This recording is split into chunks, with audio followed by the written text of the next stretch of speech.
Already ഒരു brand on ചെയ്യുന്ന business ഓണേഴ്സിന് franchise media എന്തൊക്കെ കാര്യങ്ങളായിരിക്കും ഗ്രോത്തിനും എക്സ്പാൻഷനും വേണ്ടിയിട്ട് ചെയ്തു കൊടുക്കാൻ പറ്റുക? ഇപ്പോൾ നമ്മളടുത്ത് വരുന്ന അധിക ബ്രാൻഡ് ഓണേഴ്സും ഒന്നെങ്കിൽ ഒരുപാട് നാളായിട്ട് ബിസിനസ്സിലുള്ള ആൾക്കാരായിരിക്കും, അല്ലെങ്കിൽ പുതിയ ഇപ്പം റീസെന്റ് ഒരുപാട് പുതിയ എന്റർപ്രണേഴ്സ് നമ്മുടെ ഫ്രാഞ്ചൈസി റിക്വയർമെന്റ് ആയിട്ട് വരുന്നുണ്ട്.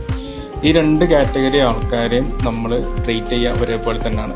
ആദ്യം ഇവരെ ബിസിനസ്സിന്റെ കറന്റ് സിറ്റുവേഷൻ എന്താണെന്നുള്ളത് മനസ്സിലാക്കണം. അതൊരു സ്കാനിങ് പ്രോസസ്സാണ്. അവരുടെ ബിസിനസ് എന്താണെന്ന് മനസ്സിലാക്കിയെടുക്കുന്ന ഒരു പ്രോസസ്സാണ്. എന്നിട്ട് അവരെ ബിസിനസ് അവരില്ലാതെ റൺ ചെയ്യാൻ പറ്റിയ കണ്ടീഷൻ ആണോ എന്നില്ല എന്നുള്ളത് ചെക്ക് ചെയ്യുക. ഇതാണ് ഇനീഷ്യലി ചെയ്യുക. അതിന് ആപ്റ്റ് ആണെങ്കിൽ നമ്മളൊരു ഫ്രാഞ്ചൈസിബിലിറ്റി ചെക്ക് നടത്തിയിട്ട് അവരെ ബിസിനസ് റെപ്ലിക്കേറ്റ് ചെയ്യാൻ ഓക്കെ ആണെങ്കിൽ പിന്നെ അവിടെ നമ്മൾ ഫ്രാഞ്ചൈസി സിസ്റ്റം ഡെവലപ്പ് ചെയ്യും ആ ലെവലിലേക്ക്.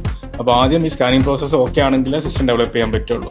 ഇനി ഇത് പുതിയ ഫേം ആണെങ്കിൽ, ഒരു പുതിയ ഓണ്ടർപ്രണേഴ്സ് ആണ്, അവർ ചിലപ്പോൾ ഒരു 6 മാസം 1 ഇയർ ഒക്കെ ആയിട്ടുള്ള സ്റ്റാർട്ട് ചെയ്ത് അവർക്കും ഫ്രാഞ്ചൈസി കൊടുക്കണമെങ്കിൽ അവരെ ബിസിനസ് എന്തെങ്കിലും യുണീക്ക് ആണെങ്കിൽ, ഓൾറെഡി മാർക്കറ്റിൽ ഇല്ലാത്ത എന്തെങ്കിലും ഒരു പുതിയ സംഗതികളാണെങ്കിൽ, അധികം കോമ്പറ്റീറ്റേഴ്സിന് ഈസിലി എൻ്റർ ചെയ്യാൻ പറ്റാത്ത ഏരിയ ആണെങ്കിലൊക്കെ നമുക്ക് ഫ്രാഞ്ചൈസി കൊടുക്കാൻ പറ്റും. അവരതാണെങ്കിലും അവരുടെ ബിസിനസ് മനസ്സിലാക്കുക, എന്നിട്ട് മാത്രമേ നമുക്ക് ഫ്രാഞ്ചൈസി കൊടുക്കാൻ പറ്റുള്ളൂ. അപ്പോൾ ഈ രണ്ട് കാറ്റഗറിയും ഇനീഷ്യലി അവരെ എന്താന്നുള്ളത് മനസ്സിലാക്കി സ്കാൻ ചെയ്ത് അവിടെ ഒരു പ്രോപ്പർ സിസ്റ്റം ഇംപ്ലിമെന്റ് ചെയ്ത് അവരുടെ ആബ്സെൻസിലും ആ ബിസിനസ് റൺ ചെയ്യാൻ പറ്റുമോ എന്നുള്ളത് അണ്ടർസ്റ്റാൻഡ് ചെയ്തതിനു ശേഷം അവിടെ proper franchise system, franchise model എല്ലാം ഇംപ്ലിമെന്റ് ചെയ്യുന്ന ഒരു ഡെവലപ്മെന്റ് ആക്ടിവിറ്റിയാണ് നമ്മൾ പുതിയ അല്ലെങ്കിൽ ഒരു ഓൾറെഡി ഉള്ള ബിസിനസ് അല്ലെങ്കിൽ ബ്രാൻഡ് ഓണേഴ്സിന് വേണ്ടി നമ്മൾ ചെയ്തു കൊടുക്കുന്നത്.